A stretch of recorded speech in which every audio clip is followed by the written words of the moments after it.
You know what, life is very easy. पण ना उगाच जास्त विचार करून करून ना आपण लाईफ उगाच कॉम्प्लिकेट करून घेतो. So just live in a present. वर्तमानात राहा. जो आहे तो मोमेंट, तो क्षण जगा. भविष्याचा विचार करू नका ना भूतकाळाचा विचार करा. फक्त जगा. Just live and only live. Always be happy.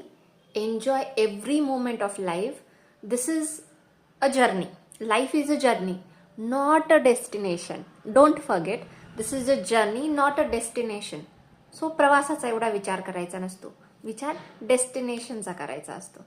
So just whatever you are going through in a life, just forget everything and start a new life from this moment only. I hope it encourages you. Thank you for watching.